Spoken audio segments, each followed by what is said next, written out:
This video is brought to you by TS4U IT Engineering Bootcamp. About migrating from Jenkins to the GitLab. So I just wanted to know if you were asked like what are the disadvantages for the GitLab, what would you how would you answer that one? Well, I don't see any disadvantages. Okay, I only see advantages. So the only disadvantage is basically the user experience, I would say, because like in Jenkins, you have all of your pipelines right away with a single dashboard. Somebody likes it. It based on the preference of every single person. So somebody or some people, actually a good amount of people actually likes Jenkins's UI, that they can see all of their pipelines from a single place.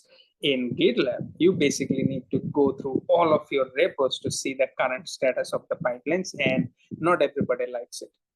Okay, so from the UX perspective, it's kind of like that. And scaling GitLab CI is a bit tedious, not tedious, I would say, because you just pay and you just scale.